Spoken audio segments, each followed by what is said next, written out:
This is awesome. Oh, fuck. Hey. Good to see you among the living, man. Check it out. It's the latest talent mix. Thanks, Pete.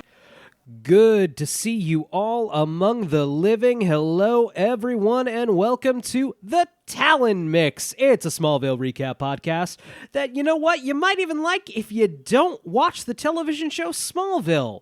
I'm one of your hosts. Might actually help. Might actually help. I'm Brian, here as always with, I was trying to come up with a very flattering, so I was going to say something nice about your voice. You have a very... You have a very nice voice, Zach. Very pleasant for listening to. With Zach, with my pal Zach. Now I'm just gonna try to talk super sexy. Oh, that's working. That's working on me. Long, baby.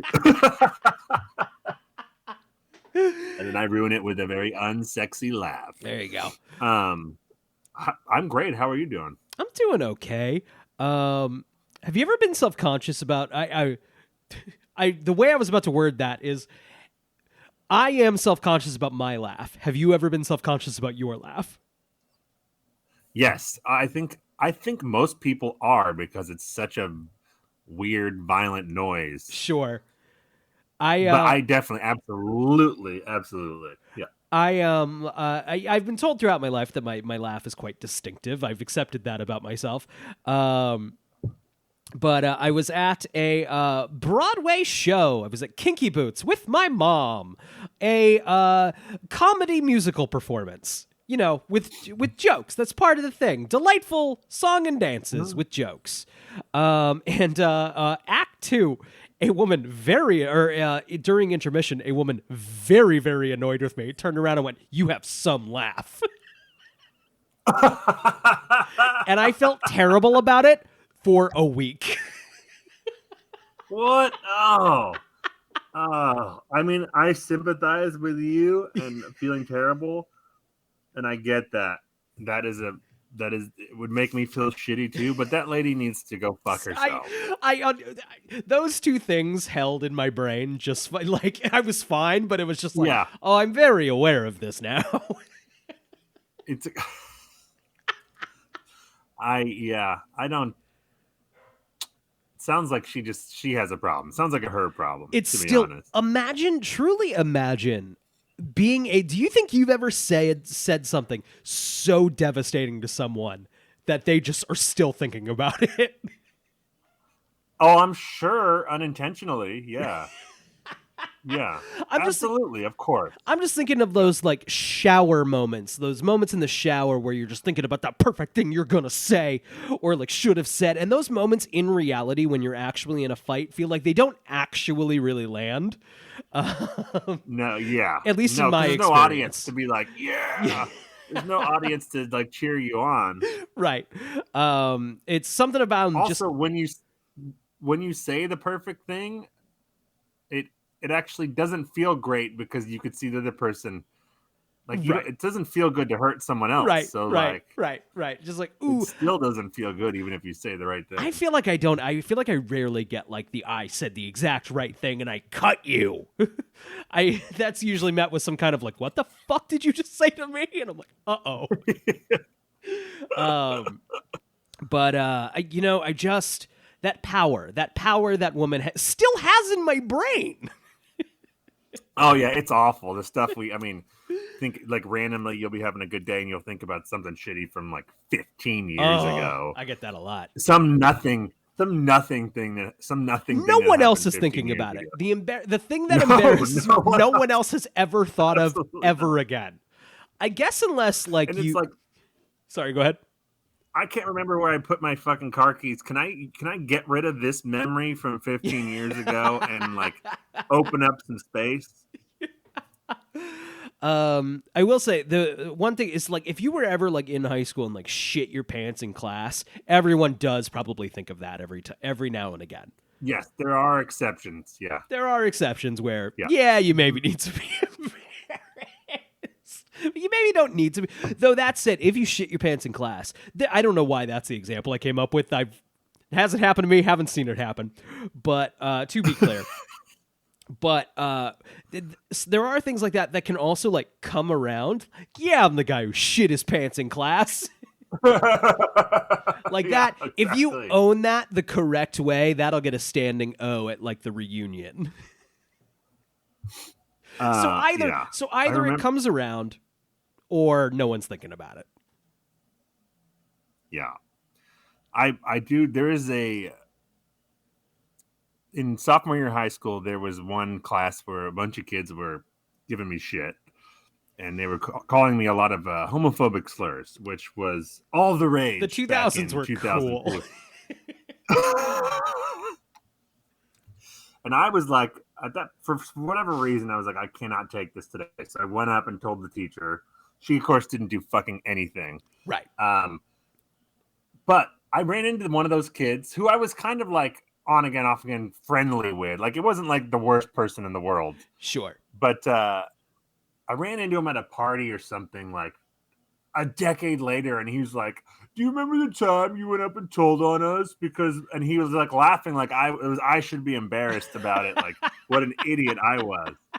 And I'm like, I hope I run into him again now. Yeah, right. And let's see if he brings it up. Yeah, right. And I'll be like, yeah. Remember when you used all those homophobic slurs at me? Is that? Are you still proud of that? You good with that? Is that good for you? Are you still proud of that and think that I should be embarrassed for trying to tell the teacher?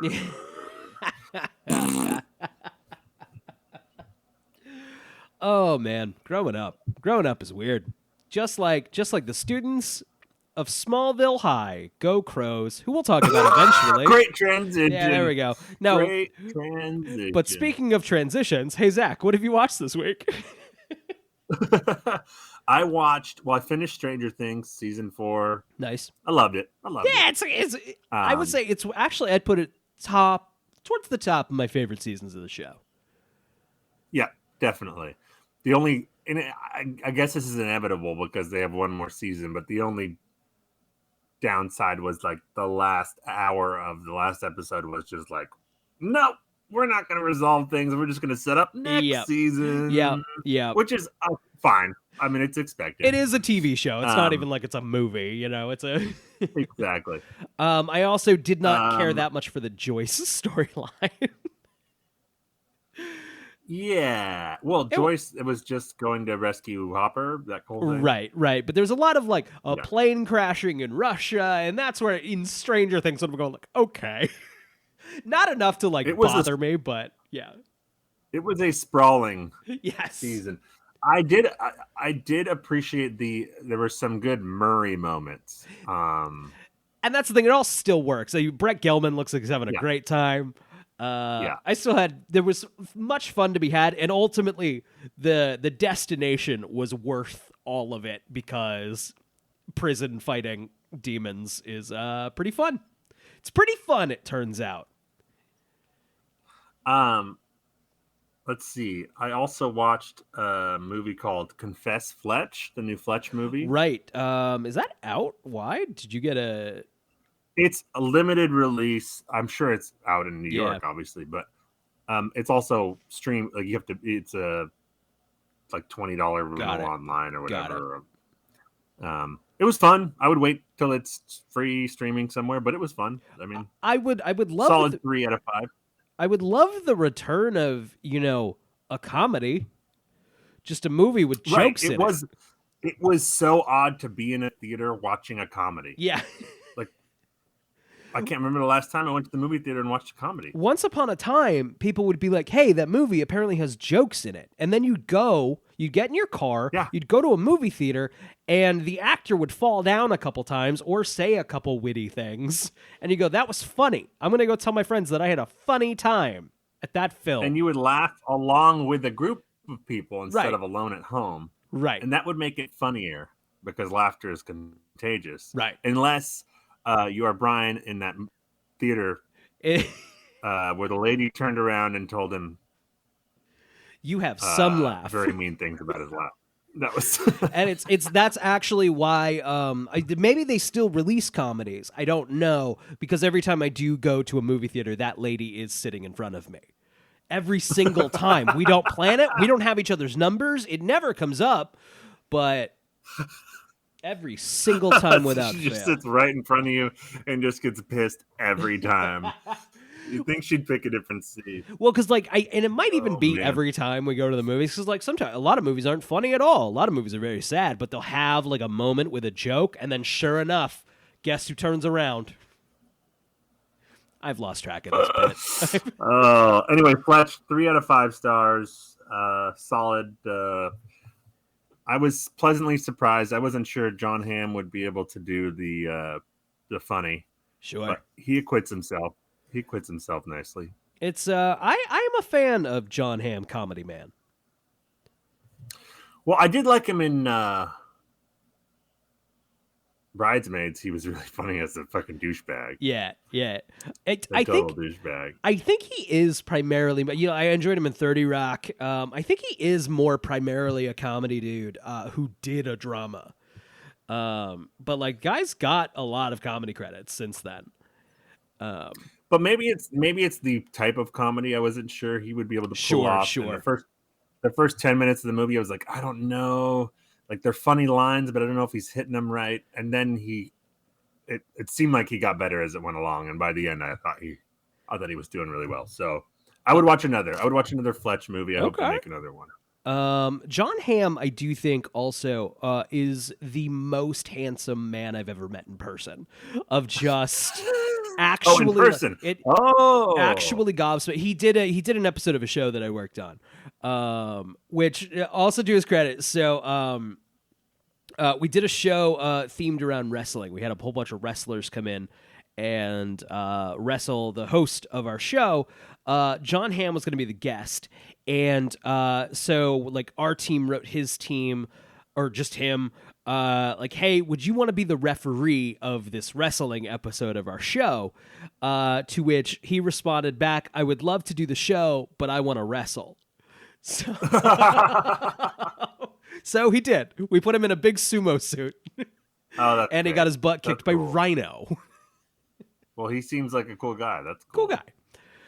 Yeah. What else did you watch?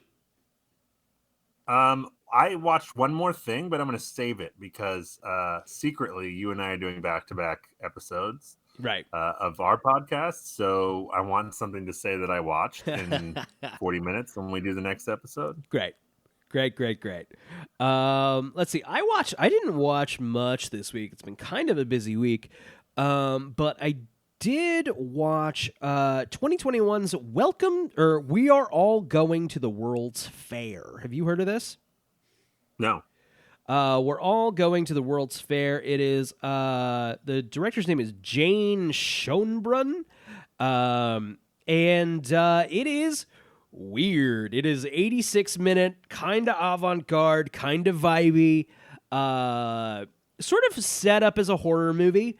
I was under the impression we were going to be watching more of a horror movie. It's this teenage girl does this sort of viral challenge, and that's supposed to maybe create some sort of haunted effect. And the results are a little trippy and very sad. It's very reminiscent of kind of avant-garde 90s video art, which is extremely my shtick. And may or may not be anybody. Anyway, I think this movie was very well received in the circles in which it was.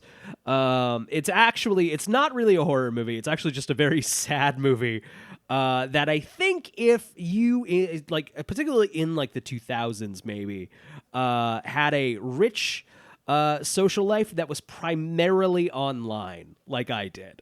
And it's very much about that. Okay, it's gotcha. It'd make an interesting double feature with Bo Burnham's 8th Grade. I don't know if you saw that. No, but it's on my list. It's very good. We, my wife and I really, really liked it when it came out. It's an interesting, darker, stranger version of that. But we're all going to the World's Fair. I believe it's on HBO Max. I think if you're into that kind of thing, I think it's worth watching. If you're not into that kind of thing, Yeah. maybe don't. It sounds like one of those movies. Like I used to work at Blockbuster Video for several years, where you're like, I don't know if I can recommend this to you, Right. stranger. Right. Like, I liked it, but I don't know you. You don't look like you will like it. I don't know if I can say that, but it's just one of from those. my gut feeling. Yeah, I don't know. I put it this way: if you watch it and hate it, I am not going to be held responsible. Exactly. Right. For this recommendation. Right. Okay, that's exactly what it is. So, have you heard anything about this new horror movie, Barbarian? I keep seeing reactions to it. I saw the trailer in front of Bodies, Bodies, Bodies a couple of weeks ago, and it caught my interest. It is. I'm seeing reactions to it. Everyone seems to really like it. Say it's really intense, really kind of freaky. Yeah, I'm looking forward to it. Good. I want to go see it, but I can only do certain kinds of horror, and I want someone who's seen it to, without spoiling anything, tell me what kind of horror I'm about to get into. Sure. It's on the top of my list. Okay, so I'll you see watch it it soon. and tell me. Great. Give me the rundown without spoiling anything. I'm excited about it. Were you familiar with the Whitest Kids You Know, the sketch group? Like 2000s-ish. Sounds familiar. They were a sketch group, 2000s. There was one guy from it, the main kind of guy. I forget his name. He unfortunately passed away last year. But another guy from the Whitest Kids You Know directed this. But this is his horror debut, if I'm not mistaken. Oh, he directed Barbarian. Yes. So excited. Comedy and horror are very, very similar. And so it's not always surprising to see like Jordan Peele or other comedy people making the jump to horror. It's still set up payoff, reversing, and kind of reversing an expectation. Yeah. So that usually is a good sign to me. I'm looking forward to it. Everyone seems to really like it. Your horror movie has some jokes in it. Yes. I appreciate that. Here's a good question. I don't know if I have the answer, but here, what's the best joke in a horror movie? Oh man, I'm not qualified to actually make a statement like that, but one of my favorites is in The Thing.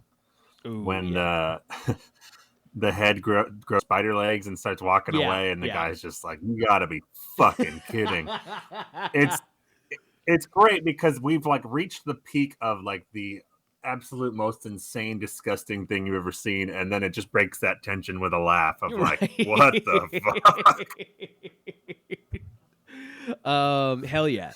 Yeah, I'd have to think about it. I'll get back to you if I think of one.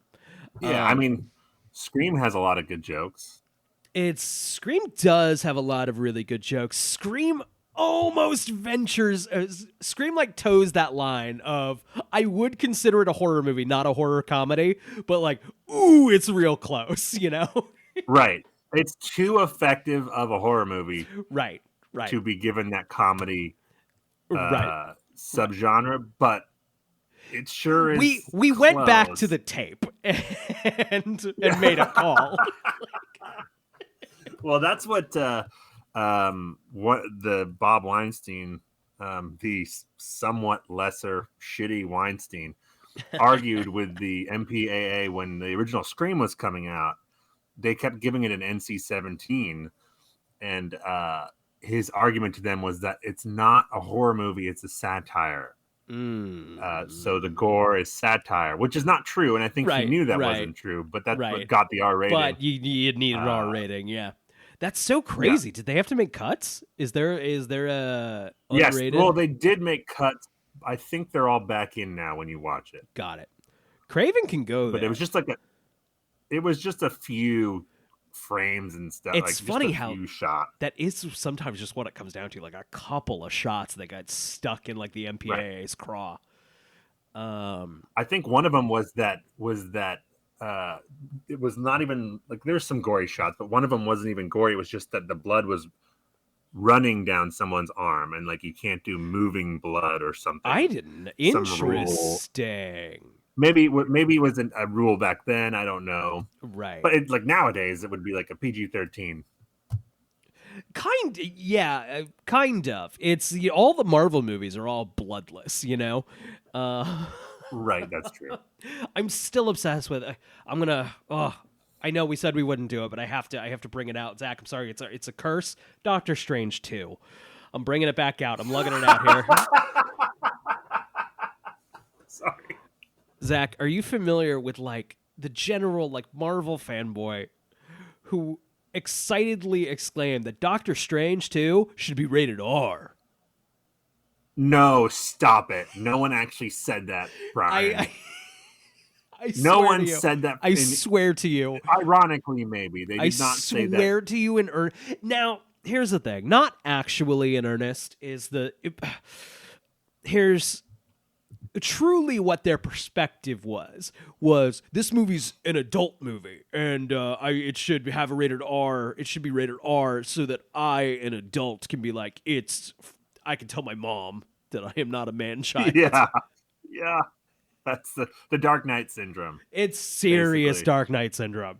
Which, man, you know, I was also once 20 and the Dark Knight was coming out, and a movie just we both love. Feeling legitimized for a thing I wasn't involved in any way, because I like a children's character. I remember how much was of my personal sense of accomplishment and just validation is the better word, was riding on whether or not The Dark Knight got nominated for an Oscar. It's that year. And it didn't. And it was like, right. Everything is a conspiracy. Right. It's a little equivalent of like saying "we" for a sports team. Right. I think that's the movie equivalent of that, of like rooting for a movie's box office or its Oscar chances, or, which you know, okay. You were talking about Doctor Strange 2, rated R. Someone said that. That's not a thing that happened. That's no. There's nothing in. Oh no, it did happen, but that was largely my thing of like, there's nothing in that movie that would be even slightly disturbing to anyone, I think. Maybe like the youngest of children who, you know, any random thing can scare them, like, and get stuck in their brain. I feel like there's shit on Smallville that's scarier than anything that happened in Doctor Strange. I'm with you. But that was it. That was... all right, Doctor Strange, get Doctor Strange back in the vault of things we can't talk about anymore. Yes, until we're upset again. Seal it. Brian, do you want to take? Should we take like 5 or 10 minutes to just go off on the people you argued on Reddit with, or what? No, the people you argued on Reddit with about that. Well, we covered it last time a little bit about the Lord of the Rings casting controversy. Remind me. I don't remember anything, dude. I don't know what you're alluding to. Oh, okay, no, that's fine. Brian, you told me that you got into it with some people on Reddit who were upset that dark-skinned people are in their Lord of the Rings show. Which is so strange. And I don't remember those interactions that much, but is this done? Okay. Or are we just wading through things that upset us? Is that what's happening? Should we take 5 to 10 minutes for you and me to just riff on these people? Because I misunderstood the bit. I'm on the same page again. I'm here. I got lost, but I'm here. I'm on the page. I'm on the page, baby. Brian, have you been drunk texting me? Is that what this is? No, I remember it. I just don't remember. I like it all. I remember. I just don't remember. A lot of shit goes on. I got a lot of shit going on. I do a lot of shit. I'm moving and shaking over here, Zach. I don't remember every fucking conversation we've had. But also, yes.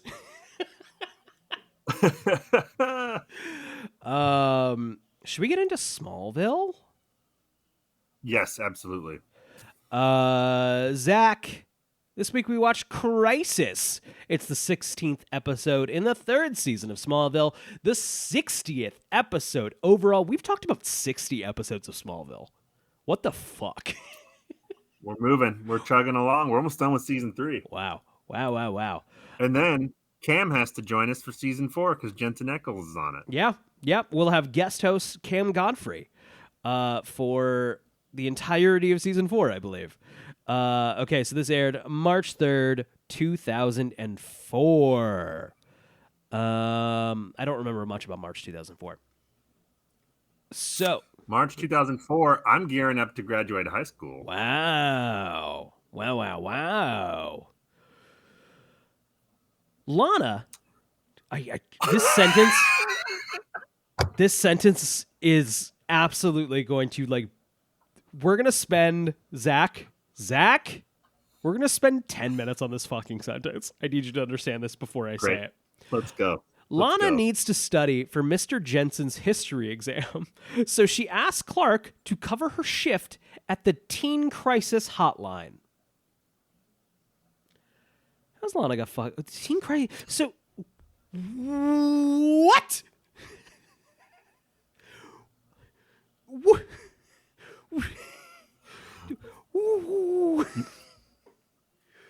So let me be. You're just putting teens on a crisis hotline. That usually takes some training, I think. Wait, the crisis line is for teens and it's run by teens. That appears to be the case. Or is it just a crisis line for anyone that's only run by teens? I don't know what's worse. Wait, I didn't even think. Is this a real? Are you sure this isn't a real thing that teens run a crisis hotline? I'm pretty positive that's not a thing. I think maybe that takes some training. There's no way that's a thing. You make a good point. Now I'm curious. Hold on. Teen Crisis Hotline run by teens. That's so irresponsible. No. I don't like typing teens into my user engine.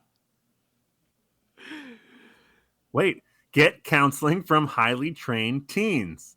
Oh, weird. Helping since 1980. All right. Is this I almost offered to, like, literally eat my shoe if you found something. So I'm so glad I didn't do that. Well, yeah, Youthline, a teen crisis helpline with teen-to-teen support. This really does seem like putting the inmates in charge of the asylum. Yeah, that seems so... okay, but that doesn't make this less insane of, like... So Lana runs a business, is a full-time high school student, apparently runs track, and has, is constantly... in between, all of that is in between being constantly kidnapped and threatened.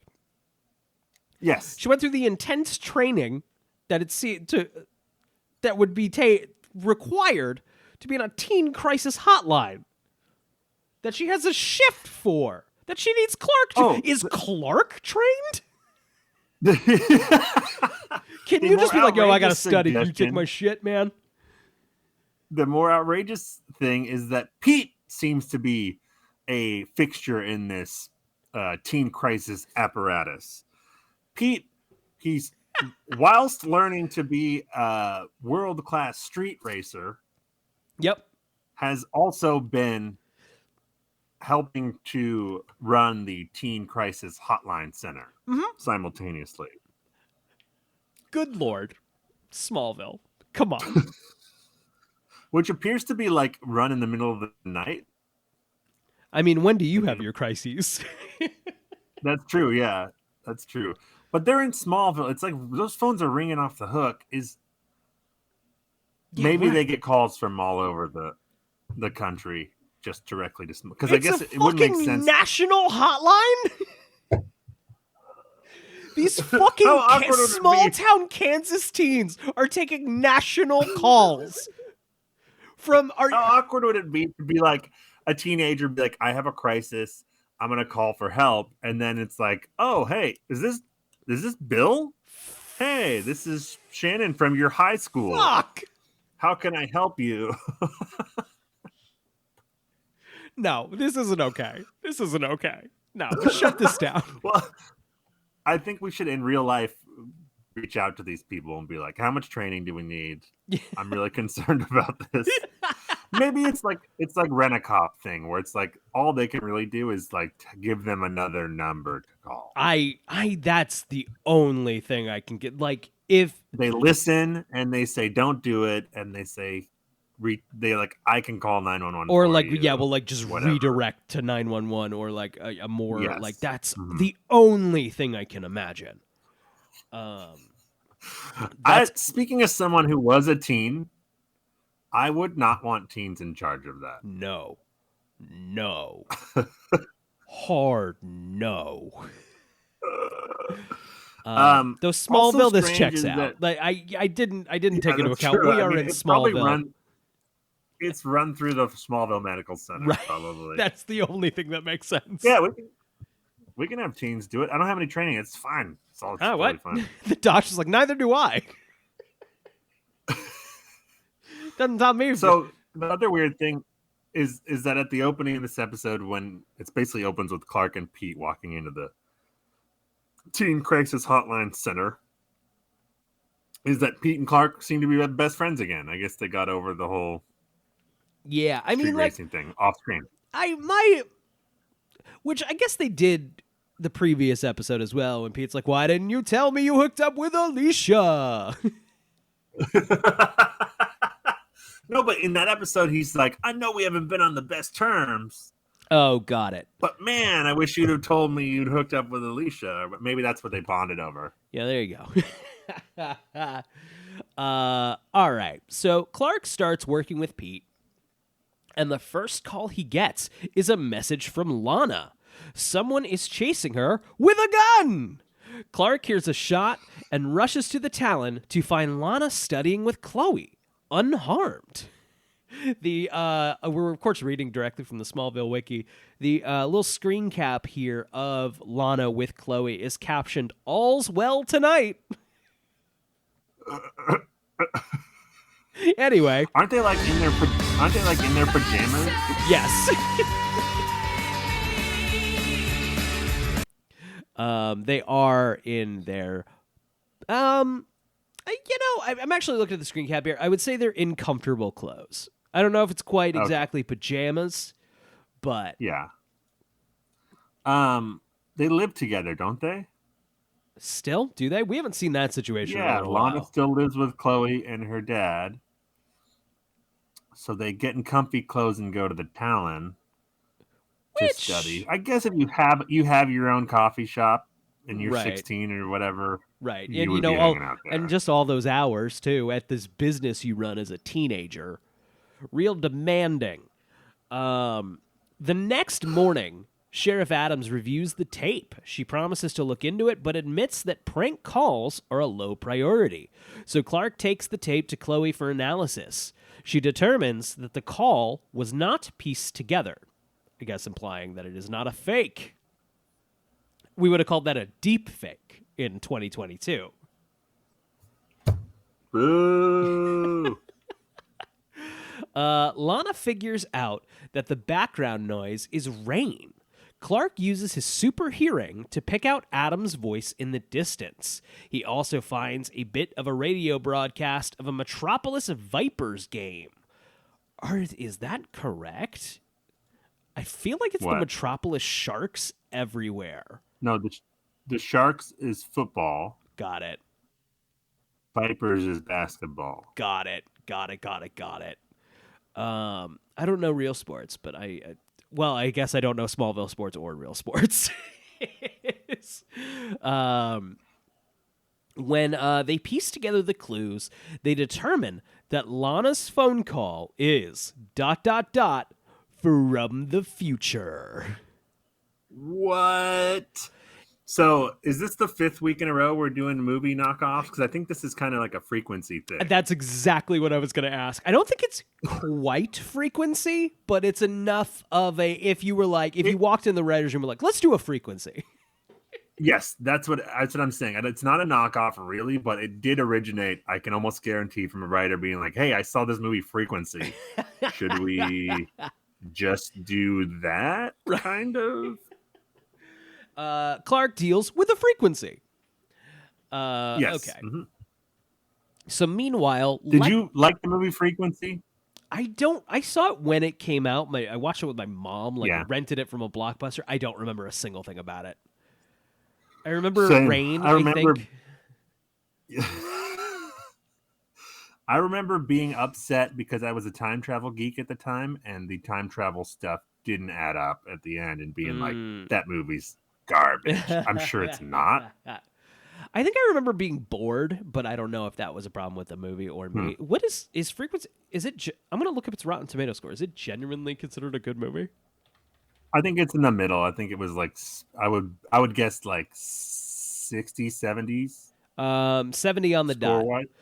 70 on the dot. Oh yeah, with 127 review. I guess we'll just we'll do a special spin-off podcast of every movie that Smallville has done a knockoff of. Oh wow, we watched them. Yep. That's going to be as long as the Smallville podcast almost. Yep.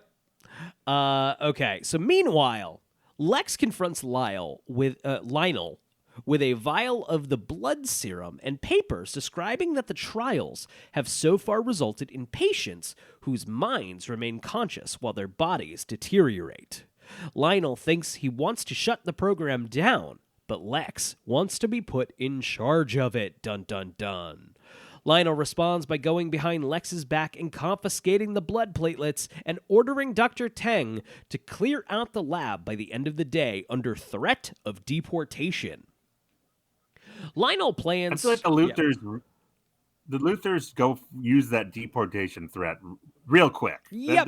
That's their go-to. It's the one they have in the back pocket. They just have a Yes. Staples "that was easy" button, but it just says deport on it. I texted you during that first Lionel scene, I think, when I was watching it, and I was like, this episode's already really good. Yeah. Lionel's in it. As soon as he comes on the screen, because we've had at least an episode without Lionel, and I think before that he was a bit part. Yeah, right. So we're finally getting back into the heavy Lionel stuff, and it's thank God fucking we wonderful. Missed you. All I want is John Glover to just acknowledge our podcast. He doesn't have to listen to it. He doesn't have to. I just want him to know we're out here and for him to say, like, I see you. That's all I want. I'll pay a cameo. We got to get him on Cameo. Got to get him on Cameo. That's it. Okay. Maybe if we get Rosenbaum via Cameo, we can ask him to have John Glover acknowledge us. That's all I want. But we don't even want Rosenbaum in the cameo. We just want him to point the phone screen at John Glover. We will pay you, Michael Rosenbaum, if you can get John Glover to say "I see you" into a camera. That's it. Actually, he has to say "I see you," Talon Mix. Right. That's it. Right. Or Brian and Zach, I guess. No, it has to be Talon Mix. It has to be Talon Mix. And we will play it in perpetuity until we die. Every single night as I fall asleep. Okay. So we're threatening to deport Dr. Teng. Lionel plans to move the lab to another location. The first thing Dr. Teng does after Lionel leaves with the serum is to visit Adam Knight. She gives him an injection and explains that they are shutting down the lab, but she can't take him with her. Lionel has taken all the medicine. His injection will wear off in 12 hours. He is filled with rage and desperation and takes it out on Teng by strangling her to death. The other lab techs realize what he's done and try to stop him from leaving. In response, he kills all of them. Bad boy. That's all I have to say about that. Yeah, I mean, I don't really have much to say about any of that stuff. Let's get Adam out of here so we can move on to the last part of the season. Right. Let's finish that up. Let me just say, I'm as interested in this Adam storyline as the Smallville writers appear to be.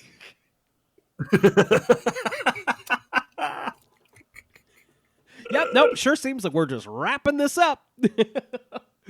Yes. Yes. Clark goes to the mansion to tell Lex about the phone call from the future. I'm going to say it like that every single time. I think that's a good decision. Great. And ask about Adam. He admits that he knows Lex was at the lab with Dr. Tang. Lex agrees to take Clark to the lab and show him that Adam is there and that he can't leave. Now, here's the thing, Smallville. Every character on Smallville has to know at this point, if you say he can't leave, or this is perfectly safe, or nothing can happen to him here, that thing will happen in the very next scene. This is 101, guys.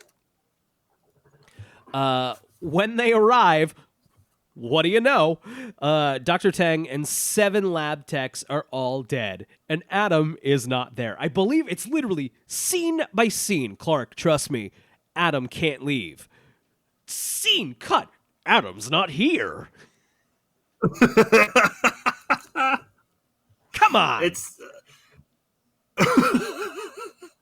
But I mean, that's a scene transition. I mean, there's no other way to do it. There's no other way. I know. I get it. There's no other way to do it.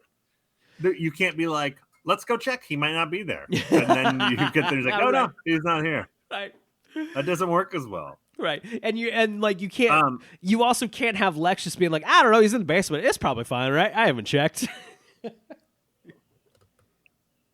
So, sorry, I just want to cover something here. We missed. There's a scene where Clark and Pete are talking to the sheriff about the phone call. I think it's early on in the episode. Yeah. And the sheriff makes a crack about, I can't remember the exact line, but it's something to the effect of, I'll ask your opinion if I want to know about wearing plaid or something to Clark. Which would have worked better if he was wearing plaid in the scene, but he's not. So the writers wrote that joke, and then the wardrobe person did not put him in plaid. Do you think they were? Do you think they were motherfucking shot it anyway? They must have been like, fuck. They're like, cut the line out or something. Yeah. Yes.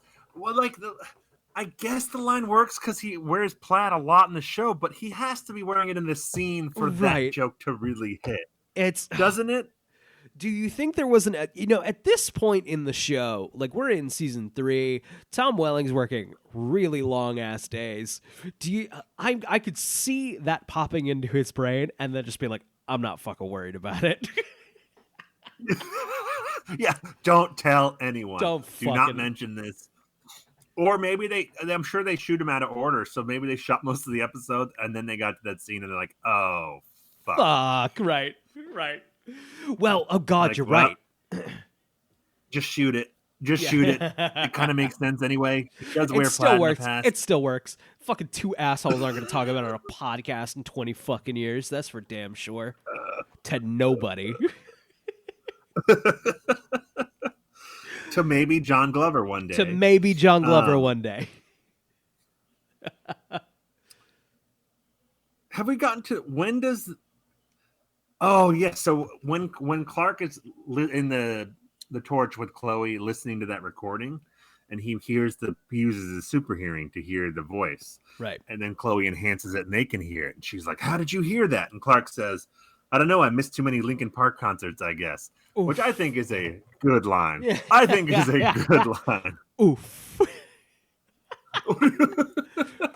Oof. Not a fan, huh? It's not even that.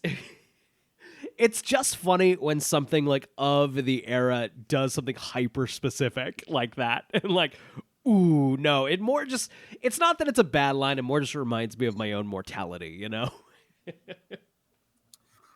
Also, there is I think Chloe is the one who makes a "Can you hear me now" reference. Wow, I missed that. Yes, that's even more than Linkin Park of the era. Yeah. Should we explain that for people? I don't think they don't do that anymore, right? No. That was an old. So there was a Verizon commercial, I believe, and in order to promote the coverage, the guy would walk. He'd be walking essentially across America, and he'd be on the phone like, "Can you hear me now?" Good. And then he would continue walking on. I believe some sort of contract expired at some point because he did get picked up by Sprint, where he's did a series of commercials like, yo, fuck Verizon. Hear this, bitch. Yeah, I remember when that happened. I love that. That's amazing. That's a big move by whatever advertising agency was like, we're doing this. Yeah. That's something someone got a little gleam in their eye. I love that happened like years and years later, and they're like, oh, you forgot about this guy? Well, we fucking didn't. Yeah. We got him now. It took us 10 years, but we got the Sprint guy. We got the Verizon guy. I bet McDonald's was going to do that with Jared from Subway, but then they changed their mind. No, I don't think so. I think he might be done. Lex accuses Lionel of having them killed, the doctor and the lab techs. Lionel tries to put Lex in charge of the cleanup, but Lex refuses. Hey, did you do these murders? No, clean them up, though. What a power move.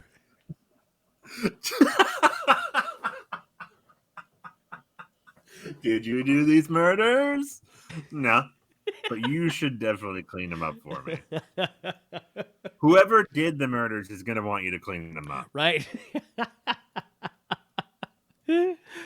Clark goes to the Talon to tell Lana what they found. Chloe's contact at the phone company tracked down the blocked number that Lana called from. Chloe had to switch her long-distance service, but she discovered that the call came from the cell phone of Gwen Burton. Clark suggests that Lana hide out at the Kent farm when he tries to track down Mrs. Burton. She works at the medical center in accounts receivable. She loaned her phone to her husband. This is hilarious to me. It's extremely 2004, right? That you would loan a phone to someone. Right. Well, before we get to that, we have to get to Clark shows up at this woman's job. She does not know this teenager. He shows up and is like asking her all these questions. She fucking entertains this kid's nonsense for a minute. Like, all of the adults in this town teenager, entertain these children's nonsense. Leave me alone. I'm at my job. You're a crazy kid. You come in talking about the future, but she puts up with it. She's like, okay, I guess I'll call him to see if he still has the phone. Imagine a sweaty teenager comes in. He's like, where's your phone? Yeah, I'd be like, get the fuck out of here. Fuck off. I mean, anyone that I don't know comes up to me and tells me something bad is going to happen, like in the future, I don't even respond. I just keep walking. I get in my car and I drive the fuck off. You don't even like make eye contact. You just sort of look past them. Yes, you do not engage. You do not engage. It's the old trick. You're ever on the New York City subway system? It's occasionally you meet some dicey characters. You see them coming around. You don't make eye contact. You look past them and you just keep moving. That's just what you do. So Clark asks her to call him, and she does so, just as Adam hits him over the head and steals his phone and car. Clark super speeds to his location, but he is too late. For what, I wonder? There's a funny line there where Adam shows up. The guy's on the side of the road, like his car broke down. And I think what does Adam say? He asks about his phone or something, implying he's from the phone company. And the guy's like, oh, they come in person now? Or something. Boy, howdy. Very sloppy move by Clark to be at the hospital talking to this lady and then super speed to her husband miles away and introduce himself. Like, if they have a conversation about this, which they will, right? If they ever see a picture of Clark, he's fucked, because they're like, wait, that's the kid I saw. I got a twin. Wait, you couldn't have seen. Yeah, it's a twin. Real sloppy. Real sloppy. Also, that guy gets a concussion. There we go. Clark calls Chloe at the Kent farm and tells her that the phone was stolen. A storm is brewing, and Chloe decides to go to the Torch to listen to the police scanner. Jonathan insists that she take his truck. He doesn't want her to get stuck crossing the creek in her little car. I'm willing to bet someone's going to get stuck in a creek. Just going to throw that out there. Good Johnny K episode. And he's like, "Don't worry, Lana." He's got a shotgun ready to go. And wouldn't a better move been to have just Clark stay home with her? Like, since he has superpowers and shit? You got it. Ding, ding, ding. Okay, Clark is at the mansion when Detective Cage of the Metropolis Police Department arrives to search the grounds for evidence relating to the 8 homicides committed at Metron Labs. Lex tries to send Clark away, but Detective Cage insists that he remain to answer a few questions. Okay. Anything? These cop caricatures are a little too much. They're just here to read their lines, do their job. Which is harass the teens. Like, spoiler alert, there's a part later in this episode where an FBI guy shows up and takes over the case. And the copter's like, "You guys are always taking over and taking our credit." He's like, he might as well be like, "Cop movie cliche line. Don't leave town, teenager." I was talking to a friend, and he writes on a TV show, and he had written into the script, character walks in, and he just, as a placeholder, like, "I'm saying what I'm thinking," and he was going to go back to. But the script made it to the table read, and he never changed that out or like found a line to put in. So the script accidentally made it to the table read. The actor reads it, and it was like, amazing. I don't get the joke. I don't understand this. That's amazing. That's great. They didn't keep it? I guess not. So Adam confronts Chloe to get Lana's location, believing she has the serum he left in his apartment, but she refuses to betray Lana. I believe the exact line out of her mouth. I don't know why it's stuck in my brain or why it made me laugh, but "Where's Lana? I'm not her keeper." Yes. Yeah. Chloe, always cool under pressure. Right? He notices that she is driving the Kent's pickup and guesses that Lana is hiding out there, despite her denial, as he recognizes the license plate. Detective Adam. Weird, Adam. He should have been Batman. If he was Batman, I'd get it. This guy, no. Okay. The Kent pickup truck arrives at the Kent farm. Jonathan sees Chloe in the front seat, and Lana wonders why she isn't coming inside. Also, I want to apologize to everybody. I did come down with a little baby cold that I've tested is not COVID, but I apologize if any. I'm trying to hit the mute button as I terribly snort before the microphone catches it. Oh, I haven't noticed it. I'm yet. missing some. You're doing a good job. Thank you. You're doing a good job. I didn't notice. I did just miss one, so sorry if there's any. I recorded a Brian and Eric last night, and it's disgusting. It's disgusting. Just that stuff is particularly difficult in the podcast format. Seriously, to. I was listening to it back then. I'm like, ugh, it's me, and I'm like, oh no.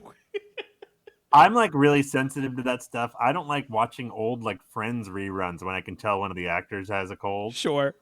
They're like nasally, like something's wrong with their voice. Anyway, yeah, I'm trying to I've been pretty good with the mute button, but if I miss them, I'm sorry. Jonathan goes out to investigate and tells Lana to lock the door behind him. Chloe is actually tied up, and she tries to warn him, but he can't hear her over the rain. Adam sneaks up behind Jonathan and hits him over the head while the girls look on helplessly and takes his rifle. He throws... Concussion. We got another one. So, Brian, I'm the one who said we should keep track of Lex concussions. Uh-huh. And I feel like I might have made a mistake. I feel like maybe it should have been Johnny K concussions. Yeah, right. Johnny K is right up there. He's got to be right up there with him. But yeah. Lex does last longer in the show, so that's true. So there's room. You know. But next time around, we got to keep track of Johnny K concussions. Yeah, definitely. Okay, Adam sneaks hits him over the head while the girls look on helplessly and takes his rifle. He throws Chloe out of the car and threatens to kill both of them unless Lana takes him to the storage facility where she stashed his stuff. When they get there... Chloe also gets a concussion. Chloe also gets a concussion. Double concussion time.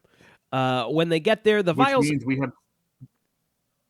Sorry, go ahead. Sorry, there's more lag than usual, I think. So Got it. Sorry. we're just talking over each other.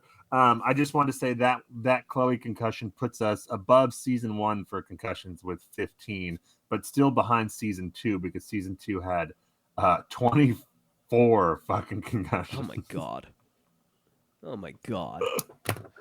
We still have some season left though. We got room. I need someone to really start bonking heads here.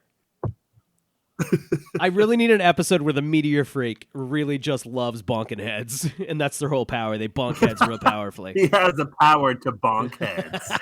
He got it while he was bonking someone's head, and he accidentally ate a meteor rock. and now he's the bonker. When they get there, the files are missing from the hiding place inside one of his books. He is furious and accuses her of stealing them. They struggle until she is able to steal the phone and run away. Okay. Detective Cage has surveillance video of Lex with Dr. Teng in the lab. When they find memos signed by Lex's acting director of the lab, he realizes that he is being set up. When Clark realizes that the basketball game is approaching the point he heard on the phone, he excuses himself and rushes to the farm to find Martha tending to Chloe. Then he rushes to the Teen Crisis Center just in time to answer Lana's call. But a power line crashes on top of the telephone service box. There is an electrical short, and the meteor rocks nearby. Possibly the reason for the time warp. Yeah, they leave that real ambiguous. Yeah, I was gonna say yes. The wiki doesn't want to commit. Right. They don't want to commit to any one theory. We can't prove it. Right. Clark takes the phone out into the rain and lifts the power pole high enough to pull the lines out of the puddle with the meteor rocks. Then he is able to ask Lana where she is, and he super speeds to her location just in time to take the bullet for her. Adam collapses. Clark approaches, and Adam tells him that he saw him take the bullet.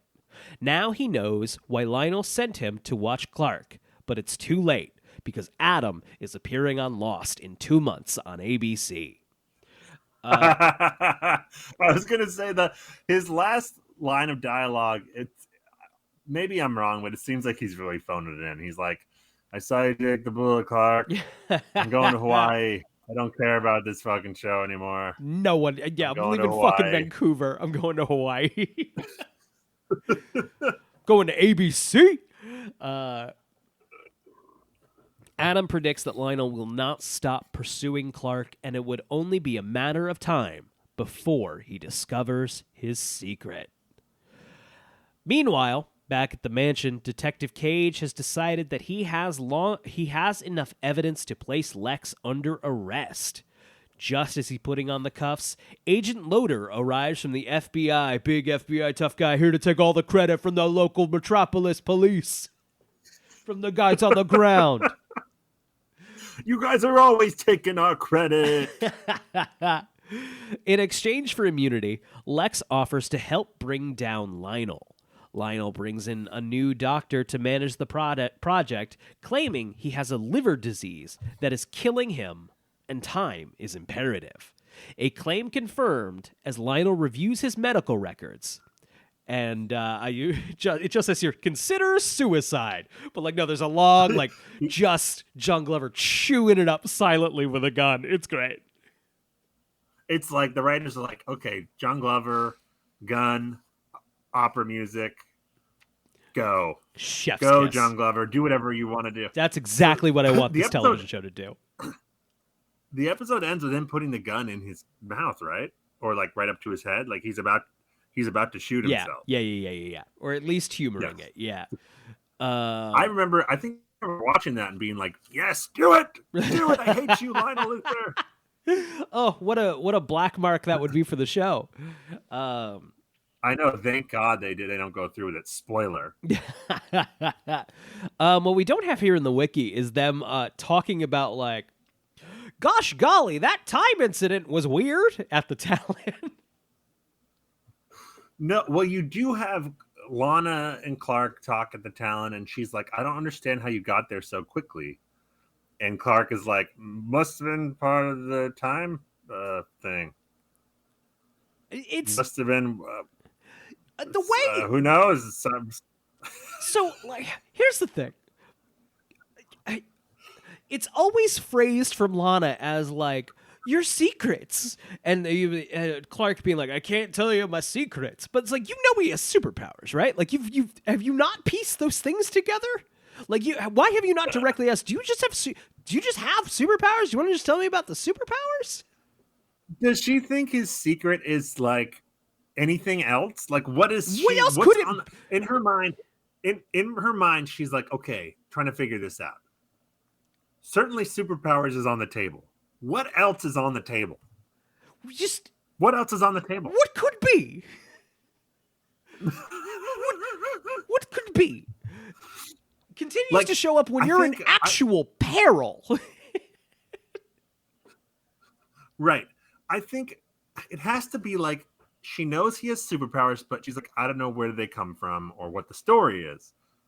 But if you know he has superpowers, just come out and be like, Clark, I know you have superpowers. Are you a meteor freak? That makes the most sense. Literally, Lana, you've been saved by this motherfucker so many times. If you're not putting this together, you're a little dumb, is the thing. And she saw him in the tornado. She saw him pull the door off the car. Saw him pull the door. I think she got concussed there pretty heavily. Did that happen there? Well, she remembers it. Oh, God. That's Lana. a plot point in season 2. She's like, I saw you do this. And Clark's like, oh, you were hysterical or some shit. Just gaslights it out of her. Jesus Christ. Literally everyone in his life who doesn't know the secret knows he has a secret and that it probably involves superpowers. They have to. Jesus Christ, Smallville. What are we doing here, Clark? What are we doing here, Clark? Featured music in this episode. We have Maybe by Jim Gorman. We have Coming Around by Melodine. And we have Something in French by a French guy. I assume that's the opera music. Oh, that's great. Mm-hmm. Let's see here. The title of this episode was Crisis. A crisis, Zach, is a dangerous situation or condition. I think a crisis might be putting teens in charge of the crisis hotline. I think that might be a whole different crisis. The title could also be a reference to the Teen Crisis Hotline, where the time-traversing call was made to, according to the wiki. Let's see here. What else we got? The gun used by Lionel to contemplate suicide is a Smith & Wesson 5906 with a squared trigger guard. Wow, got a real gun nerd in the Smallville wiki here. This episode marks the 12th appearance of Clark's red jacket and blue shirt outfit, which he wears frequently throughout the series, but he didn't wear flannel when it fucking counted, did he? I still can't get over that. Oh, wild. I didn't even flag it. As a writer, when you if you wrote that line and then you watch the final episode, you just like slam your head against your desk when you see that they didn't put him in plaid. It's truly. Let's see. This is the 7th and last episode to feature Ian Somerhalder as Adam Knight.